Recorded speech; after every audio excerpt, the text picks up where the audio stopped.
ರೊಟ್ಟಿ ಮುರಿಯೋದು ಬಹಳ ಮುಖ್ಯವಾದ ಕಾರ್ಯ. ಅಪೊಸ್ತಲರ ಕೃತ್ಯ 2ನೇ ಅಧ್ಯಾಯದಲ್ಲಿ ಪ್ರಾರಂಭದಲ್ಲಿ ಸಭೆ ಪ್ರಾರಂಭ ಆದಾಗ ಬಹಳಷ್ಟು ಶಿಷ್ಯರು ಯೇಸು ಸ್ವಾಮಿಯನ್ನ ಹಿಂಬಾಲಿಸಲಿಕ್ಕೆ ಪ್ರಾರಂಭಿಸಿದರು. ಆ ಸಮಯದಲ್ಲಿ ಅವರು ಮುಖ್ಯವಾಗಿ ಏನ್ ಮಾಡಿದ್ರು? ಅಪೊಸ್ತಲರ ಕೃತ್ಯ 2ನೇ ಅಧ್ಯಾಯ 42ನೇ ವಚನ. ಇವರು ಅಂದ್ರೆ 3,000 ಜನ ರಕ್ಷಣೆ ಹೊಂದಿ ದೀಕ್ಷಾ ಸ್ಥಾನವನ್ನ ತೆಗೆದುಕೊಂಡ್ರು. ನಂತರ ಅವ್ರು ಏನ್ ಮಾಡಿದ್ರು ಅಂದ್ರೆ 4 ವಿಷಯಗಳನ್ನ ಮಾಡಿದ್ರು. ಏನು? ಅಪೊಸ್ತಲರ ಬೋಧನೆಯನ್ನು, ಅಂದ್ರೆ ಅವಾಗ ಹೊಸ ಒಡಂಬಡಿಕೆ ಇರಲಿಲ್ಲ. ಅವಾಗ ಮುಖ್ಯವಾಗಿದ್ದು ಹಳೆ ಒಡಂಬಡಿಕೆ ಇತ್ತು, ಆದ್ರೆ ಅಷ್ಟೊಂದು ಅನ್ವಯವಾಗ್ತಾ ಇರಲಿಲ್ಲ. ಆ ಸಮಯದಲ್ಲಿ ಪ್ರತಿಗಳು ಕೂಡ ಇರಲಿಲ್ಲ ಅವ್ರ ಹತ್ರ. ಅದಕ್ಕಾಗಿ ಅವರು ಹೆಚ್ಚಿನ ಅಂಶ ಅಪೊಸ್ತಲರು ಏನು ಬೋಧನೆ ಮಾಡಿದ್ರು. ಅಪೊಸ್ತಲರು ಅಂದ್ರೆ ಯಾರು ಅಂದ್ರೆ ಯೇಸು ಸ್ವಾಮಿಯ ಸಾವು ಮತ್ತು ಅವರ ಪುನರುತ್ಥಾನವನ್ನ ನೋಡಿದಂಥವ್ರು, ಅದಕ್ಕೆ ಸಾಕ್ಷಿ ಕೊಡುವಂತವ್ರಿಗೆ ಅಪೊಸ್ತಲರು. ಅದನ್ನ ದೃಢವಾಗಿ ತಿಳಿಸುವಂತವ್ರಿಗೆ, ಪ್ರವಾದನೆ ಆತ್ಮದಲ್ಲಿ ತಿಳಿಸುವಂತವ್ರಿಗೆ ಅಪೊಸ್ತಲರು ಅಂತ ಹೇಳ್ತಾರೆ. ಅವರು ಅಪೊಸ್ತಲರ ಬೋಧನೆಯನ್ನು ಕೇಳುವುದರಲ್ಲಿಯೂ, ಸಹೋದರರ ಅನ್ಯೋನ್ಯತೆಯಲ್ಲಿಯೂ, ಮತ್ತು ರೊಟ್ಟಿ ಮುರಿಯುವುದರಲ್ಲಿಯೂ ಮತ್ತು ಪ್ರಾರ್ಥನೆಯಲ್ಲಿಯೂ ನಿರತರಾಗಿದ್ದರು. ಈ 4 ವಿಷಯಗಳು. ಮೊದಲನೇದಾಗಿ ಬೋಧನೆ, ದೇವರ ವಾಕ್ಯವನ್ನು ನೋಡುವಂಥದ್ದು, ಮತ್ತು ಸಹೋದರರ ಅನ್ಯೋನ್ಯತೆಯಲ್ಲಿ ನಾವು ತೊಡಗಿಸಿಕೊಳ್ಳುವಂಥದ್ದು, ಮತ್ತು ರೊಟ್ಟಿ ಮುರಿಯೋದು. ನೋಡಿ, ಇದು 3 ಗೊತ್ತಾಗುತ್ತೆ. ಅಪೊಸ್ತಲರ ಬೋಧನೆ, ಅವ್ರು ದೇವ್ರ ವಾಕ್ಯ ಓದ್ಬೇಕು, ನಾವು ದೇವ್ರ ಬಗ್ಗೆ ತಿಳ್ಕೊಳ್ಳಿಕ್ಕೆ. ಅನ್ಯೋನ್ಯತೆ ಮಾಡ್ಕೊಬೇಕು, ಅದು ಒಬ್ರನ್ನೊಬ್ರು ಪ್ರೋತ್ಸಾಹ ಮಾಡ್ಲಿಕ್ಕೆ ಮತ್ತು ಸೇವೆ ಮಾಡ್ಲಿಕ್ಕೆ. ಮತ್ತೆ ಪ್ರಾರ್ಥನೆ ಎಲ್ಲರಿಗೂ ಗೊತ್ತಿದೆ. ಆದ್ರೆ ರೊಟ್ಟಿ ಮುರಿಯೋದು ಅಂದ್ರೆ ಏನು? ನಾನು ಅನ್ಕೊಂತೀನಿ, ಇಲ್ಲಿ ಇರುವಂಥವ್ರು, ಇಲ್ಲಿ ಎಲ್ಲರೂ ಇರುವಂಥವ್ರಿಗೆ ಮುಖ್ಯವಾದ ಕ್ವಾಲಿಫಿಕೇಶನ್, ಅರ್ಹತೆ ಏನಂದ್ರೆ, ಮೊದಲನೇದಾಗಿ ನಾವು ಹೊಸದಾಗಿ ಹುಟ್ಟಿರ್ತೇವೆ. ಇಲ್ಲಿ ಯಾರು ಹೊಸದಾಗಿ ಹುಟ್ಟಿಲ್ಲ ಅಂತ ಅಂದ್ರೆ ಅವರು ರೊಟ್ಟಿ ಮುರಿಬಾರದು. ಎರಡನೇದಾಗಿ ಬೆಳಕಿನಲ್ಲಿ ನಡೀತಾರೆ. ಬೆಳಕಿನಲ್ಲಿ ನಡೆಯೋದು ಅಂದ್ರೆ ನಿಮಗೂ ದೇವರಿಗೂ ಮಧ್ಯೆ ಯಾವುದೇ ಒಂದು ವಿಷಯ ಇರಬಾರ್ದು. ಅಂದ್ರೆ ದೇವ್ರ ಮುಂದೆ ಸಮಾಧಾನ ಇರಬೇಕು. ಮತ್ತೆ ಇಲ್ಲಿ ಕುಳಿತಿದ್ದೀರಲ್ಲ, ನೀವು ರೊಟ್ಟಿ ಮುರಿತಾ ಇದ್ದೀರಿ, ಇವ್ರ ಜೊತೆನಲ್ಲಿ ನಿಮ್ಗೆ ಸಮಾಧಾನ ಇದೆ. ಯಾರ ಮೇಲಾದ್ರೂ ನಿಮಗೆ ಸಮಾಧಾನ, ನಿಮ್ಮ ಹೃದಯದಲ್ಲಿ ಸಮಾಧಾನ, ಪ್ರೀತಿ ಇಲ್ಲ ಅಂದ್ರೆ ರೊಟ್ಟಿ ಮುರಿಬಾರ್ದು. ಯಾಕೆಂದ್ರೆ ರೊಟ್ಟಿ ಮುರಿಯೋದ್ರಿಂದ ಅಪಾಯ ಜಾಸ್ತಿ. ಬಹಳ ಜನ ಬಹಳ ಸಭೆಗಳಲ್ಲಿ ಹೇಳ್ತಾರೆ, ರೊಟ್ಟಿ ಮುರಿದ್ರೆ ನಿಮ್ಗೆ ಆಶೀರ್ವಾದ. ಹಂಗಂತ ಬರ್ದಿಲ್ಲ ಬೈಬಲ್. ರೊಟ್ಟಿ ಒಳ್ಳೆ ಮನಸಾಕ್ಷಿಯಿಂದ ಮುರಿದ್ರೆ ಏನಾಗುತ್ತೆ ಅಂದ್ರೆ, ನಾವು ದೇವ್ರ ಮುಂದೆ ಸತ್ಯ ಹೇಳ್ತಾ ಇದ್ದೀವಿ. ಸ್ವಾಮಿ, ನಿನ್ನ ಮುಂದೆ ನಾನು ಯಥಾರ್ಥನಾಗಿದ್ದೀನಿ, ನಿನಗೆ ನಾನು ಒಪ್ಪಿಸ್ಕೊಟ್ಟಿದ್ದೀನಿ, ನಿನಗೂ ನನಗೂ ಮಧ್ಯ ಏನೂ ಇಲ್ಲ ಅಂತ ನಾನು ಸಾಕ್ಷಿ ಹೇಳ್ತಾ ಇದ್ದೀನಿ. ಮತ್ತೆ ನನ್ನ ಸಹೋದರರ ಮಧ್ಯನೂ ನನ್ನ ಮನಸಾಕ್ಷಿ ಶುದ್ಧವಾಗಿದೆ. ನನ್ನ ಹೆಂಡತಿ ಜೊತೆಯಲ್ಲಿ, ನನ್ನ ಗಂಡನ ಜೊತೆಯಲ್ಲಿ ನನ್ನ ಮನಸಾಕ್ಷಿ ಶುದ್ಧವಾಗಿದೆ ಅಂತ ನಾವು ರೊಟ್ಟಿ ಮುರಿಯುವಾಗ ಅದಕ್ಕೆ ಸಾಕ್ಷಿ ಕೊಡ್ತಾ ಇದ್ದೀವಿ. ಅಕಸ್ಮಾತ್ ಅದರಲ್ಲಿ ನಮ್ಮಲ್ಲಿ ಸುಳ್ಳು ಇದ್ರೆ ಅದೇನಾಗುತ್ತೆ, ದೇವ್ರ ಮುಂದೆ ಸುಳ್ಳು ಹೇಳ್ದಂಗೆ ಆಗುತ್ತೆ. ಅದಕ್ಕಾಗಿ ಅದು ಗಂಭೀರವಾದದ್ದು. ಆದ್ರೆ ನೀವು ಹೇಳೋದ್ರಲ್ಲಿ ಸತ್ಯ ಇದ್ರೆ ಸೈತಾನನಿಗೆ ಭಯ ಆಗುತ್ತೆ, ಸೈತಾನನಿಗೆ ಸೋಲಾಗುತ್ತೆ. ಯಾಕೆಂದ್ರೆ ನೀವು ಸತ್ಯವಾಗಿದ್ದೀರಾ, ದೇವ್ರ ಮುಂದೆ ಧೈರ್ಯವಾಗಿದ್ದೀರಾ, ಆವಾಗ ಸೈತಾನ ಭಯ ಪಡ. ಅಕಸ್ಮಾತ್ ನೀವೇನಾದ್ರು ಸುಳ್ಳು ಹೇಳಿದ್ರೆ ಸೈತಾನ ನಿನ್ ಮೇಲೆ ಅಧಿಕಾರ ನಡೆಸ್ತಾನೆ. ಅದಕ್ಕಾಗಿ ರೊಟ್ಟಿ ಮುರಿಯೋದು ಬಹಳ ಗಂಭೀರವಾದ ವಿಷಯ. ಅದಕ್ಕಾಗಿ ನಾವು ಅಲ್ಲಿ ಬೆಂಗಳೂರಿನಲ್ಲಿ ಸಭೆ ಕೂಡ ನಾವು ಹೇಳ್ತೀವಿ, ನೋಡಿ, ಮುಖ್ಯ ಏನಂದ್ರೆ ನೀವು ಹೊಸದಾಗಿ ಹುಟ್ಟಿರ್ಬೇಕು, ನಿಮಗೂ ದೇವ್ರಿಗೂ ಮಧ್ಯೆ ಸಂಬಂಧ ಚೆನ್ನಾಗಿರ್ಬೇಕು, ಸರಿಯಾಗಿರ್ಬೇಕು. ಮತ್ತೆ ನಿಮ್ಮಲ್ಲಿ ಮಧ್ಯದಲ್ಲಿ ಯಾರು ಯಾವ ವ್ಯಕ್ತಿ ಇಲ್ಲಿ ಮಾತ್ರ ಅಲ್ಲ, ಯಾರು ಮ- ವಿರುದ್ಧವಾಗಿ ನಿಮ್ಮಲ್ಲಿ ಕಹಿ ಭಾವನೆ ಅಥವಾ ಮನಸಾಕ್ಷಿ ಕೆಟ್ಟಿರೋದು ಇರಬಾರ್ದು. ಇದು ಬಹಳ ಮುಖ್ಯ. ಅದಕ್ಕಾಗಿ ನಾವು ರೊಟ್ಟಿ ಮುರಿಯುವಾಗ ಅದನ್ನ ಸಾಕ್ಷೀಕರಿಸ್ತೀವಿ. ಏನನ್ನ ಹೇಳ್ತೀವಿ? ಸ್ವಾಮಿ, ನನ್ನ ಹೃದಯ ಶುದ್ಧವಾಗಿದೆ, ನಾನು ಸರಿ ಮಾಡ್ಕೊಂಡಿದ್ದೆ, ನಾನು ನಿನ್ನನ್ನ ಸಂಧಿಸ್ಲಿಕ್ಕೆ ಸಿದ್ಧನಾಗಿದ್ದೀನಿ. ಇವಾಗ ಯೇಸು ಸ್ವಾಮಿ ಬಂದ್ರೆ ನಾವೆಲ್ಲರೂ ಸಿದ್ಧರಾಗಿದ್ದೀವಿ. ಅದು ಮಾತ್ರ ಅಲ್ಲ, ಅಕಸ್ಮಾತ್ ನಾವೇನಾದ್ರೂ ಇವತ್ತು ಸಾಯಂಕಾಲ ಸತ್ತೋಗ್ಬಿಟ್ರೆ ಅದಕ್ಕೂ ಸಿದ್ಧರಾಗಿದ್ದೀವಿ. ಯಾಕೆಂದ್ರೆ ಏನು ಇಲ್ಲ ನಮಗೂ ದೇವರಿಗೂ ಮಧ್ಯದಲ್ಲಿ, ಮತ್ತೆ ಯಾವ ಮನುಷ್ಯನ ಮಧ್ಯದಲ್ಲಿ ಯಾವುದೇ ಕಹಿ ಇಲ್ಲ, ಅಸಮಾಧಾನ ಇಲ್ಲ. ಸೊ ನಾವು ರೊಟ್ಟಿ ಮುರಿಯಕ್ಕೂ ಸಿದ್ಧವಾಗಿದ್ದೀವಿ, ಸಾಯಕ್ಕೂ ಸಿದ್ಧವಾಗಿದ್ದೀವಿ, ಕ್ರಿಸ್ತನ ಬರೋಣಕ್ಕೆ ಸಿದ್ಧವಾಗಿದ್ದೀವಿ. ಗೊತ್ತಾಯ್ತಲ್ಲ? ಇದು ಬಹಳ ಮುಖ್ಯ. ಹೀಗೆ ನಾವು ರೊಟ್ಟಿ ಮುರಿಬೇಕು. ರೊಟ್ಟಿದ್ದು ಈ ಅಕಸ್ಮಾತ್ ಯಾರಾದ್ರೂ ಹೃದಯ ಸರಿ ಇಟ್ಕೊಂಡಿಲ್ಲ ಅಂದ್ರೆ ಈ ರೊಟ್ಟಿ ಮುರಿಯುವಾಗ ಏನಾಗ್ತಾ ಇತ್ತು, ಅಲ್ಲಿ ಎಚ್ಚರ ಸಿಗ್ತಾ ಇತ್ತು. ನೀವು ಸರಿ ಮಾಡ್ಕೊಳ್ಳಿ, ರೊಟ್ಟಿ ಮುರಿಯೋ ಮೊದಲು ಸರಿ ಮಾಡ್ಕೊಳ್ಳಿ. ಇಲ್ಲ ಅಂದ್ರೆ ಒಂದು ವಚನ ತೋರಿಸ್ತೀನಿ, 2 ವಚನಗಳು. ಲೂಕ 24, ಲೂಕ 24.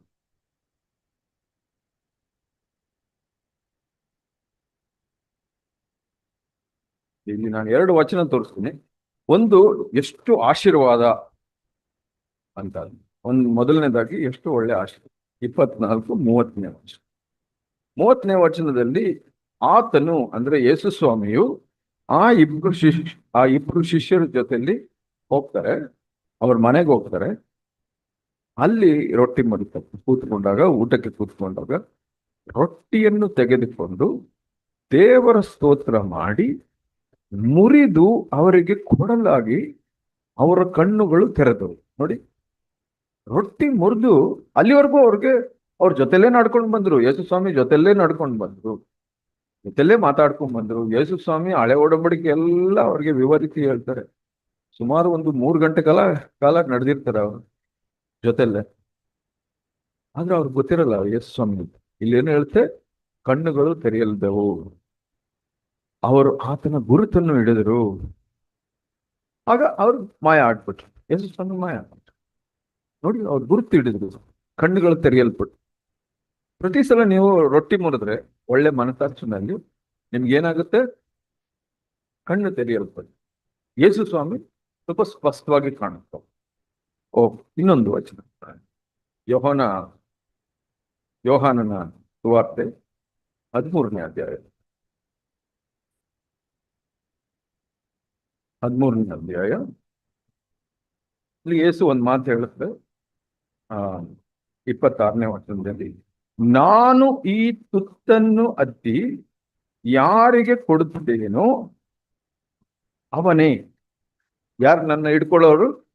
21ನೇ ವಚನದಲ್ಲಿ ಹೇಳ್ತೇನೆ, ನಿಮಗೆ ನಿಜ ನಿಜವಾಗಿ ಹೇಳುತ್ತೇನೆ, ನಿಮ್ಮಲ್ಲಿ ಒಬ್ಬನು ನನ್ನನ್ನು ಹಿಡುಕೊಡುವನು. ಯಾರು? 26ನೇ ವಚನದಲ್ಲಿ ಹೇಳ್ತಾರೆ, ನಾನು ಈ ತುತ್ತನ್ನು ಅದ್ದಿ ಯಾರಿಗೆ ಕೊಡುತ್ತೇನೋ ಅವನೇ. ಅವಾಗೇನಾಯ್ತು ಎಂದು ಹೇಳಿ ತುತ್ತನ್ನು ಹತ್ತಿ ತೆಗೆದು ಸೀಮೋನನ ಮಗನಾದ ಇಸ್ಕರಿಯೋತ ಯೂದನಿಗೆ ಕೊಟ್ಟನು. ಅವನು ಆ ತುತ್ತನ್ನು ತೆಗೆದುಕೊಂಡ ಕೂಡಲೇ ಏನಾಯ್ತು? ಸೈತಾನನು ಅವನ ಒಳಗೆ ಹೋಗ್ತಾನೆ. ಅಲ್ಲಿ ಏನಾಯ್ತು? ಅವರು ಹೃದಯ ಚೆನ್ನಾಗಿತ್ತು. ರೊಟ್ಟಿ ಮುರಿದಾಗ ಏನಾಯ್ತು? ಕಣ್ಣುಗಳು ತೆರೆಯಲ್ಪಟ್ಟವು. ಯೇಸು ಸ್ವಾಮಿನ ನೋಡಿದ್ರು, ಗುರ್ತಿಡಿದ್ರು.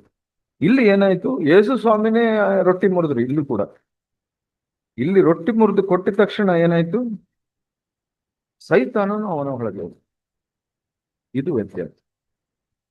ರೊಟ್ಟಿ ಮುರಿಯೋದ್ರಲ್ಲಿ ಎಷ್ಟು ಒಳ್ಳೇದು ಮತ್ತೆ ಎಷ್ಟು ಅಪಾಯ ಇದೆ ಅನ್ನೋದು ಇಲ್ಲಿ ಗೊತ್ತಾಗುತ್ತೆ. ಮನಸಾಕ್ಷಿ ಶುದ್ಧವಾಗಿಲ್ಲ ಅಂದ್ರೆ ರೊಟ್ಟಿ ಮುರಿಯೋದ್ರಿಂದ ಸೈತಾನ ನಮ್ಮ ಒಳಗಡೆ ಹೋಗ್ತಾರೆ. ಸೊ ಅದಕ್ಕಾಗಿ 1 ಕೊರಿಂಥ 11ರಲ್ಲಿ ಏನು ಹೇಳ್ತಾರೆ? 1 ಕೊರಿಂಥ 11ನೇ ಅಧ್ಯಾಯ. ಇಲ್ಲಿ ಕೂಡ ಆಶೀರ್ವಾದ ಇದೆ. ಏನಿದೆ? 30ನೇ ವಚನದಲ್ಲಿ ಏನು ಹೇಳಿದ್ರು? ಈ ಕಾರಣದಿಂದಲೇ ನಿಮ್ಮಲ್ಲಿ ನೋಡಿ, 31ನೇ ವಚನ, ಮೊದಲ ವಚನ, ನಮ್ಮನ್ನು ನಾವೇ ವಿಚಾರಿಸಿಕೊಂಡರೆ ನ್ಯಾಯ ವಿಚಾರಣೆಗೆ ಒಳಗಾಗುವುದಿಲ್ಲ. ನೋಡಿ, ನಾವು ಇವಾಗ್ಲೇ ನಮ್ಮ ಮನಸಾಕ್ಷಿನ ವಿಚಾರಣೆ ಮಾಡಿ ಶುದ್ಧಿ ಮಾಡಿಕೊಂಡ್ರೆ ಮತ್ತೆ ರೊಟ್ಟಿ ಮುರಿದ್ರೆ ಅಲ್ಲಿ ನ್ಯಾಯಾಚರಣೆ ಇಲ್ಲ. ನ್ಯಾಯ ವಿಚಾರಣೆ ದಿವಸ ಯೇಸು ಸ್ವಾಮಿ ಏನ್ ಮಾಡ್ತಾರೆ, ನೀವು ಬನ್ನಿ ನಿಂತ್ಕೊಳ್ಳಿ. ಅವ್ರು ಏನ್ ಕೇಳೋದಿಲ್ಲ, ಯಾವ ಚರ್ಚ್ಗೆ ಹೋಗ್ತಾ ಇದ್ರಿ, ಎಷ್ಟು ಸಂಪಾದನೆ ಮಾಡಿದ್ರಿ, ಎಷ್ಟು ವರ್ಷ ಬದುಕಿದ್ರಿ, ಯಾವ್ದೆಲ್ಲ ಕೇಳೋದಿಲ್ಲ. ನೀವು ನಿಮ್ ಮನಸಾಕ್ಷಿ ಶುದ್ಧವಾಗಿತ್ತ, ಪಾಪದ ಮೇಲೆ ನಿಮ್ಮ ಮನೋಭಾವ ಏನು, ನಿಮ್ಗೆ ಎಲ್ಲರ ಮೇಲೂ ಪ್ರೀತಿ ಇತ್ತ, ನಿಮ್ಮ ಹೃದಯನ್ನ ಪ್ರೀತಿಯಲ್ಲಿ ಸಮಾಧಾನದಲ್ಲಿ ಕಾಪಾಡ್ಕೊಂಡಿದ್ರ, ಯಾರಿಗಾದ್ರೂ ಏನಾದ್ರು ಸೆಟಲ್ ಮಾಡ್ಬೇಕಾಗಿತ್ತ, ಈ ಮಾತುಗಳನ್ನ ಕೇಳ್ತಾರೆ. ಅಲ್ಲಿ ಕೇಳಿದಾಗ ಇವಾಗ ನೀವು ಇಲ್ಲೇನೆ ನೀವು ನಿಮ್ಮನ್ನ ವಿಚಾರಣೆ ಮಾಡ್ಕೊಂಡು ನೀವು ಮನಸಾಕ್ಷಿನ ಶುದ್ಧವಾಗಿ ಇಟ್ಕೊಂಡಿದ್ರೆ ಅವತ್ತು ನೀವು ಬಂದ ತಕ್ಷಣ ದೇವ್ರು ನೋಡ್ರೆ ಏನು ರೆಕಾರ್ಡ್ ಇಲ್ಲ, ಇವ್ರದ್ದು ಎಲ್ಲ ಎಲ್ಲ ಕ್ಲಿಯರ್ ಆಗಿದೆ, ಸರಿ ಹೋಗಿ, ವಿಚಾರಣೆ ಇಲ್ಲ. ಆದ್ರೆ ಅವತ್ತು ನೀವು ಉತ್ತರ ಕೊಡ್ಬೇಕಾಗಿ ಬಂದ್ರೆ ಅವ್ರ ಲೆಕ್ಕದಲ್ಲಿ ಕಾಣಿಸಿದ್ರೆ ಎಷ್ಟೋ ವಿಷಯಗಳು ಸರಿ ಮಾಡ್ಕೊಂಡಿಲ್ಲ, ಅವಾಗ ಉತ್ತರ ಕೊಡ್ಬೇಕಾಗ್ತದೆ. ಅದು ಒಳ್ಳೇದು. ಅಂದ್ರೆ ನಮ್ಮನ್ನ ನಾವು ವಿಚಾರಿಸ್ಕೊಂಡ್ರೆ ಅಲ್ಲಿ ವಿಚಾರಣೆಗೆ ನಾವು ಆನ್ಸರ್ ಕೊಡ್ಬೇಕಾಗಿಲ್ಲ, ಇವಾಗಲೇ ಮಾಡ್ಕೊಂಡ್ರೆ ಒಳ್ಳೇದು. ಅಲ್ಲಿ ಉತ್ತರ ಕೊಡಕ್ಕೆಲ್ಲ ಆಗಲ್ಲ, ಏನಿಲ್ಲ, ನೀವು ಈ ಕಡೆ ಬನ್ನಿ ಆ ಕಡೆ ಹೋಗಿ ಅಂದ್ಬಿಡ್ತಾರೆ ಅಷ್ಟೇ. ಅಲ್ಲಿ ಆನ್ಸರ್ ಮಾಡಕ್ಕೆಲ್ಲ ಆಗಲ್ಲ. ಅದೇನಂದ್ರೆ ಜಡ್ಜ್ಮೆಂಟ್. ಅದ್ರ ಇವಾಗ ನಮ್ಗೆ ಅವಕಾಶ ಇದೆ ಸರಿ ಮಾಡ್ಕೊಳಕ್ಕೆ.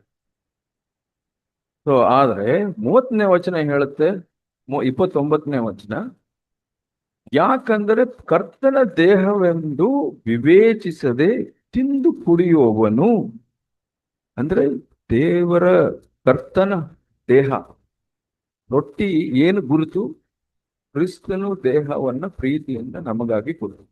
ಇವಾಗ ನಾವು ಮುರಿಯುವಾಗ ಕ್ರಿಸ್ತನ ದೇಹವನ್ನ ನೆನೆಸ್ಕೊಂಡು ಮುರಿಯುವುದು. ದ್ರಾಕ್ಷಿಯನ್ನು ಕುಡಿಯುವ ರಸವನ್ನು ಕುಡಿಯುವಾಗ, ದ್ರಾಕ್ಷಿ ರಸವನ್ನು ಕುಡಿಯುವಾಗ ಸ್ವಾಮಿ ನೀನ್ ರಕ್ತ ಸುಡ್ತೀವಿ ಅಂತ ನೆನೆಸ್ಕೊಂಡು ಕುಡಿಯೋದು.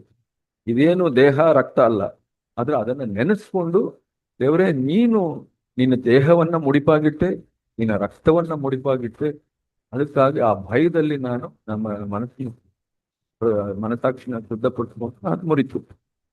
ಏನ್ ಹೇಳುತ್ತೆ ಇಲ್ಲಿ, ವಿವೇಚಿಸದೆ ತಿಂದು ಕುಡಿಯುವವನು ಹಾಗೆ ತಿಂದು ಕುಡಿಯುವುದರಿಂದ ನ್ಯಾಯ ತೀರ್ಪಿಗೆ ಒಳಗಾಗ್ತಾನೆ.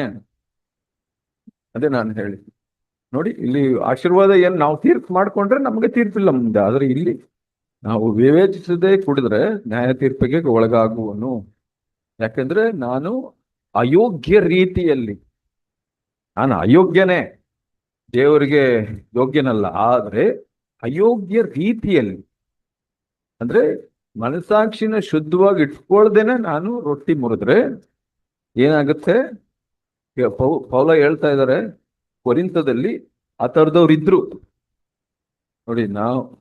ನಮ್ಗೆ ಗೊತ್ತಿಲ್ಲ, ಇವಾಗ ನಿಮ್ಮ ಮನಸಾಕ್ಷಿಗಳಲ್ಲಿ ಯಾರಿಗೂ ಗೊತ್ತಿಲ್ಲ, ನಮ್ಗೆ ಗೊತ್ತಿಲ್ಲ, ಎಲ್ಡರ್ಸ್ಗೆಲ್ಲ ಗೊತ್ತಿರೋದು. ಆದ್ರೆ ನಿಮ್ಮ ಹೃದಯಗಳನ್ನ ನೀವು ಪರೀಕ್ಷೆ ಮಾಡಿ ನೀವೇ ರೊಟ್ಟಿ ಮುರಿತೀರ, ಅದು ನಿಮಗ್ ಬಿಟ್ಟಿದ್ದು.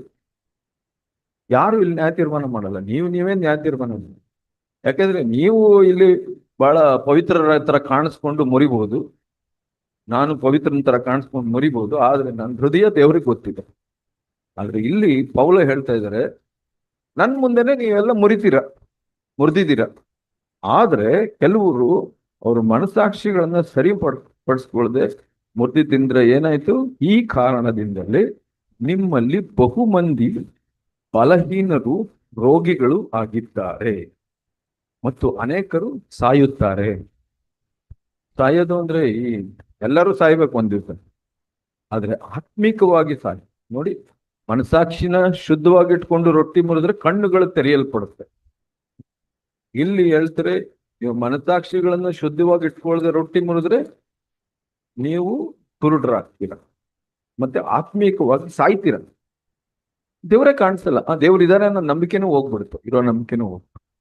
ಅದಕ್ಕಾಗಿ ನಾವು ರೊಟ್ಟಿ ಮುರಿಯುವಾಗ ಗಂಭೀರವಾಗಿ, ಬಟ್ ಗಂಭೀರವಾಗಿ ಮುರಿದ್ರೆ ನಮ್ಮ ಮನಸಾಕ್ಷಿನ ಶುದ್ಧವಾಗಿ ಇಟ್ಕೊಂಡು ಮಾನಸಾಂತರದಲ್ಲಿ ನಾವು ಮುರಿದ್ರೆ ಏನಾಗುತ್ತೆ, ಪರಲೋಕದಲ್ಲಿ ಜಯಕಾರ, ಎಲ್ಲ ಸಂತೋಷ, ಸೈತಾನನಿಗೆ ಸೋಲು. ನಾವು ಬೇಕಾದ್ರೆ ಎಲ್ಲ ರೊಟ್ಟಿ ಮುರಿದ ಮೇಲೆ ಎಲ್ಲ ಹಾಡು ಹೇಳ್ಬೋದು ಸಂತೋಷವಾಗಿ, ಯಾಕೆಂದ್ರೆ ಸೈತಾನನಿಗೆ ಸೋಲು. ಯಾಕೆಂದ್ರೆ ಎಷ್ಟೊಂದು ಜನ ಸರಿ ಮಾಡ್ತಾರೆ, ಹೃದಯಗಳನ್ನು ಸರಿ ಮಾಡ್ತಾರೆ, ಗಂಡ ಹೆಂಡತಿ ಹೃದಯ ಸರಿ ಮಾಡ್ಕೊಂಡು ಬಹಳ ಖುಷಿ ಆಗುತ್ತೆ. ಯಾರಿಗೆ? ದೇವರಿಗೆ. ಅದಕ್ಕಾಗಿ ನಾವು ರೊಟ್ಟಿ ಮುರಿಬೇಕು. ಆದ್ರೆ ನಾವು ಯಾಕೆ ತಿಂಗಳಿಗೆ ಒಂದ್ಸಲ ಮಾಡ್ತೀವಿ ಅಂದ್ರೆ ಯಾರು ಗಂಭೀರವಾಗಿ ತಗೊಳ್ಳದೆ ಮುರಿತಾರೆ ಅನ್ನೋ ಆ, ಗಂಭೀರವಾಗಿ ತಗೊಳ್ಳದೆ ಮುರಿತಾರೆ ಅನ್ನೋ ಭಯ ನಮ್ಗೆ. ಎಲ್ಡರ್ಸ್ಗೆ, ಹಿರಿಯರಿಗೆ ಏನು ಭಯ? ನೀವು ಧಾರ್ಮಿಕವಾಗಿ ಮುರಿತೀರಿ. ಎಲ್ಲ ಸಭೆಗಳಲ್ಲಿ ಹೋಗಿ ಮುರೀರಿ ಮುರೀರಿ ಎಲ್ಲ ಮುರೀರಿ ರೊಟ್ಟಿ ಮುರಿ. ಅವ್ರಿಗೆ ಗೊತ್ತಿಲ್ಲ ಅದ್ರ ಗಂಭೀರತೆ ಮತ್ತು ಅದ್ರ ಅಪಾಯ. ಎಷ್ಟೋ ಜನ ಆತ್ಮೀಕವಾಗಿ ಸತ್ತೋಗ್ಬಿಡ್ತಾರೆ. ಎಷ್ಟೋ ಜನರ ಅವ್ರ ಹೃದಯದೊಳಗಡೆ ಸೈತಾನ ಬಂದ್ಬಿಡ್ತಾನೆ. ಗಂಡ ಹೆಂಡತಿ ಜೊತೆ ಸಮಾಧಾನ ಇರಲ್ಲ, ಪ್ರೀತಿ ಇರಲ್ಲ, ರೊಟ್ಟಿ ಮುರಿತಾರೆ. ಅವಾಗ ಏನಾಗುತ್ತೆ? ಅವಾಗ ಸೈತಾನ ಬಂದ್ಬಿಡ್ತಾನೆ ಹೃದಯದೊಳಗಡೆ. ಬಹಳ ಗಂಭೀರವಾದ. ಅದೇ ನೀವು ಒಳ್ಳೆ ಮನಸ್ಸಾಕ್ಷಿನಲ್ಲಿ ದೇವ್ರ ಮುಂದೆ, ಮನುಷ್ಯರ ಮುಂದೆ ಸರಿ ಮಾಡಿಕೊಂಡು ಮುರಿದ್ರೆ ಬಹಳ ಸಂತೋಷ. ದೇವ್ರಿಗೆ ಸಂತೋಷ, ನಿಮಗೆ ಸಂತೋಷ, ಮತ್ತೆ ಸಭೆಗೆ ಒಳ್ಳೇದು. ಎಷ್ಟೋ ಸಭೆಗಳು ಕುಂದು ಹೋಗ್ಬಿಡುತ್ತೆ. ಯಾಕೆ? ಸಭೆಯಲ್ಲಿ ಶಕ್ತಿ ಇಲ್ಲ. ಯಾಕೆಂದ್ರೆ ಮನಸ್ಸಾಕ್ಷಿ ಶುದ್ಧಿ ಪಡಿಸ್ಕೊಳ್ಳದೆ ರೊಟ್ಟಿ ಮುರಿಯೋದ್ರಿಂದ ಸಭೆಗಳು ಬಿದ್ದೋಗ್ಬಿಡ್ತವೆ. ಎಷ್ಟೋ ಸಭೆ, ಕುಟುಂಬಗಳು ಬಿದ್ದೋಗ್ಬಿಡುತ್ತೆ, ಮಕ್ಕಳು ಹಾಳಾಗ್ಬಿಡ್ತಾರೆ. ನಿಮ್ ಮಕ್ಕಳು ಯಾಕೆ ಸೈತಾನ್ ತೋರಿಸ್ತೀನಿ ಬೇಕಾದ್ರೆ ನೋಡಿ. ಯಾಜಕಕಾಂಡ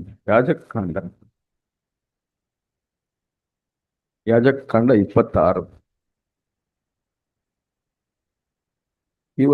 ಇದು ಒಂದು, ಈ ರೊಟ್ಟಿ ಮುರಿಯೋದು ಒಂದು ಯೇಸು ಸ್ವಾಮಿ ಮಾಡಿದ ಒಂದು ಕವನೆಂಟ್, ಅಂದ್ರೆ ಒಂದು ಒಪ್ಪಂದ, ಒಡಂಬಡಿಕೆ. ಯಾಜಕಕಾಂಡ 26ನೇ ಅಧ್ಯಾಯ.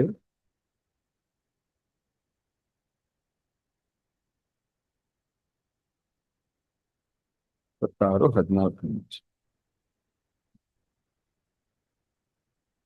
ಇಲ್ಲಿ, ಆದ್ರೆ ನೀವು ನನ್ನ ಮಾತನ್ನು ಕೇಳದೆ ಈ ಆಜ್ಞೆಗಳನ್ನು ಅನುಸರಿಸಿದ್ರೆ, ನನ್ನ ನಿಯಮಗಳನ್ನು ಬೇಡವೆಂದು ನನ್ನ ವಿಧಿಗಳನ್ನು ತಳ್ಳಿಬಿಟ್ಟರೆ, ನೀವು ನನ್ನ ಆಜ್ಞೆಗಳನ್ನು ಅನುಸರಿಸದೆ ನನ್ನ ನಿಬಂಧನೆಯನ್ನು ಮೀರಿ ನಡೆದರೆ, ನಾನು ನಿಮಗೆ ಮಾಡುವುದೇನೆಂದರೆ ಕ್ಷಯರೋಗ, ಚಳಿ ಜ್ವರ ಮುಂತಾದ ಭಯಂಕರ ವ್ಯಾಧಿಗಳನ್ನು ನಿಮ್ಮಲ್ಲಿ ಇರುವಂತೆ ಮಾಡುವನು. ಇವುಗಳ ದೆಸೆಯಿಂದ ನೀವು ಕಂಗೆಟ್ಟವರಾಗಿರುವಿರಿ, ಗೊಂದಿರುವಿರಿ. ನೀವು ಬೀಜ ಬಿತ್ತಿದಾಗ ಅದರ ಫಲವು ನಿಮಗೆ ದೊರೆಯದೆ ಹೋಗುವುದು. ನೋಡಿ, ಎಷ್ಟೊಂದು ಹಂಗೆ ಹೇಳ್ಕೊಂಡು ಹೋಗ್ತಾರೆ. ನಾನು ನಿಮ್ಮ ಮೇಲೆ ಉಗ್ರ ಕೋಪವನ್ನು ಮಾಡುವುದರಿಂದ ನೀವು ನಿಮ್ಮ ಶತ್ರುಗಳ ಎದುರಿನಿಂದ ಸೋತು ಬೀಳುವಿರಿ. ಯಾಕೆ ನಿಮಗೆ ಗೊತ್ತಾಗ್ತಾ ಇದೆಯಾ? ಕೆಲವರೆಲ್ಲ ಯಾಕೆ ಬೀಳ್ತಾರೆ ಅಂತ? ಯಾಕೆಂದ್ರೆ ಮನಸ್ಸಾಕ್ಷಿ ಶುದ್ಧವಾಗಿ ಇಟ್ಕೊಂಡಿಲ್ಲ, ಯಾರ ಮೇಲೋ ಕಹಿ ಇಟ್ಕೊಂಡಿದ್ದಾರೆ. ಓಕೆ, ದೇವ್ರ ಜೊತೆ ಸರಿ ಮಾಡ್ಕೊಳ್ಳಿ, ಬಟ್ ಆದ್ರೆ ಅದರ ಮೇಲೆ ಬಂದು ರೊಟ್ಟಿ ಮುರಿದ್ರೆ ಅದು ಬಹಳ ಗಂಭೀರವಾದದ್ದು. 18ನೇ ವಚನ, ಇಷ್ಟಾದರೂ ನೀವು ನನ್ನ ಮಾತಿಗೆ ಲಕ್ಷ್ಯ ಕೊಡದೆ ಹೋದರೆ ನಾನು ನಿಮ್ಮ ಪಾಪಗಳ ನಿಮಿತ್ತ 7ರಷ್ಟಾಗಿ ನಿಮ್ಮನ್ನು ಶಿಕ್ಷಿಸುವೆನು, ನಿಮ್ಮ ಗರ್ವಕ್ಕೆ ಕಾರಣವಾದ ಬಲವನ್ನು ಮುರಿಯುವೆನು. 20ನೇ ವಚನ, ನೀವು ದುಡಿದದ್ದೆಲ್ಲ ವ್ಯರ್ಥವಾಗುವುದು, ನಿಮ್ಮ ಭೂಮಿಯಲ್ಲಿ ಬೆಳೆಯುವುದೆಲ್ಲ ತೋಟಗಳ ಮರಗಳು ಫಲಿಸುವುದಿಲ್ಲ. ಯಾಕೆ? ಇವಾಗ ಯೋಚನೆ ಮಾಡಿ. ಸೊ ಕೆಲವರಿಗೆ ಯಾವಾಗ್ಲೂ ಹಣದ ಸಮಸ್ಯೆ. ಓಕೆ, ಯಾವುದೋ ಒಂದು ಆಕ್ಸಿಡೆಂಟ್ ಆಯ್ತು, ಇಲ್ಲ ಸಡನ್ ಆಗಿ ಆಸ್ಪತ್ರೆಗೆ ಹೋಗ್ತು, ಪರವಾಗಿಲ್ಲ. ಬಟ್ ಆದ್ರೆ ಯಾವಾಗ್ಲೂ ಹಣದ ಕೊರತೆ. ದೇವ್ರು ಕೊಟ್ಟರು ಆ ಬೌಂಡ್ರಿ ಒಳಗಡೆ ಜೀವಿಸಕ್ಕೆ ಗೊತ್ತಿಲ್ಲ. ಯಾವಾಗ್ಲೂ ಸಾಲ ತಗೊಳ್ಳೋದು, ಕಷ್ಟ ಹಣ. ಯಾಕೆ ಗೊತ್ತಾ? ಯಾಕಂದ್ರೆ ಮನಸ್ಸಾಕ್ಷಿ ಶುದ್ಧವಾಗಿ ಇಟ್ಕೊಂಡಿಲ್ಲ. ದೇವ್ರ ಮುಂದೆ ಸರಿ ಇದ್ರೆ ನಿಮ್ಮಲ್ಲಿ ಇರೋದನ್ನ ದೇವ್ರ ಆಶೀರ್ವದಿಸ್ತಾರೆ. ಅದರಲ್ಲೂ ರೊಟ್ಟಿ ಮುರಿದ್ರೆ ಬಂದ್ಬಿಟ್ಟು ದೇವ್ರಿಗೆ ಇನ್ನೂ ಬೇಸರ ಆಗುತ್ತೆ, ಕೋಪ ಬರುತ್ತೆ.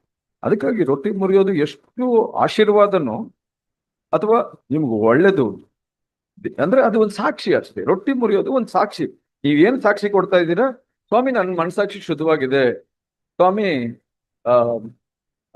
ನನ್ನ ಮನಸ್ಸಾಕ್ಷಿ ಸಹೋದರಿಯರ ಮಧ್ಯದಲ್ಲಿ ಚೆನ್ನಾಗಿದೆ ಅಂತ ಸಾಕ್ಷಿ ಕೊಡ್ತಾ ಇದ್ದೀರಾ. ಯಾರ ಮುಂದೆ? ಸೈತಾನನ ಮುಂದೆ. ಸೈತಾನನ್ಗೆ ಹೇಳ್ತಾ ಇದ್ದೀರಾ, ನನ್ನ ಮನಸ್ಸಾಕ್ಷಿ ಶುದ್ಧವಾಗಿದೆ, ನಾನು ರೊಟ್ಟಿ ಮುರಿತಾ ಇದ್ದೀನಿ. ಬಟ್ ಮನಸ್ಸಾಕ್ಷಿ ಶುದ್ಧವಾಗಿ ಇಟ್ಕೊಳ್ಳದೆ ನೀವು ಜನಗಳ ಮುಂದೆ ನಾಟಕ ಮಾಡಿಕೊಂಡು ರೊಟ್ಟಿ ಮುರಿದ್ರೆ ಇದೆಲ್ಲ ತೊಂದರೆ ಬಹಳಷ್ಟು ಆತ್ಮೀಕವಾಗಿ ತೊಂದರೆಗಳನ್ನು ಎದುರಿಸಬೇಕಾಗ್ತದೆ.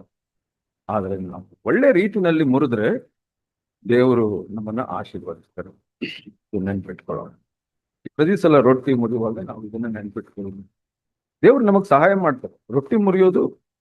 ರೊಟ್ಟಿ ಮುರಿದಾಗ ದೇವ್ರಿಗೆ ಬಹಳ ಸಂತೋಷ ಆಗುತ್ತೆ. ಯಾಕೆಂದ್ರೆ ಕೆಲವರೆಲ್ಲ ದೇವ್ರ ವಾಕ್ಯ ಏನ್ ಹೇಳುತ್ತೆ, ನೀವು ಸೂರ್ಯ ಮುಳುಗೋದ್ರೊಳಗಡೆ ನೀವು ಮನಸಾಕ್ಷಿನ ಶುದ್ಧಿಪಡಿಸ್ಕೊಬೇಕು ಅಂತ ಹೇಳ್ತಾರೆ.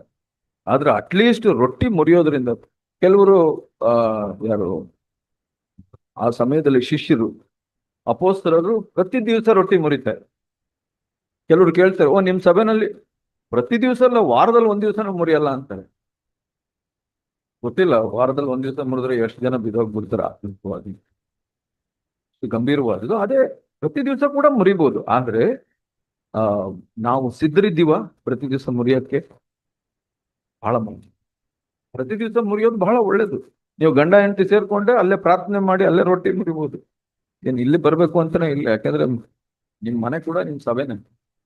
ಅದು ನಿಮ್ ಮನಸಾಕ್ಷಿ ಶುದ್ಧವಾಗಿಲ್ಲ ಅಂದ್ರೆ ಅದು ನಿಮ್ಗೆ ಕೇಡನ್ನ ಉಂಟು ಮಾಡಿ. ನಿಮ್ ಮನಸಾಕ್ಷಿ ಶುದ್ಧವಾಗಿ ಇಟ್ಕೊಂಡ್ರೆ, ಬೆಳಕಲ್ಲಿ ನಡೀತಾ ಇದ್ರೆ ನಿಮ್ಗೆ ದೇವರು ಅನ್ಯೋನ್ಯತೆ ಚೆನ್ನಾಗಿರುತ್ತೆ. ಅದರಿಂದ ಆಶೀರ್ವಾದವಾಗುತ್ತೆ. ದೇವ್ರ ಸಹಾಯ ಮಾಡಿ.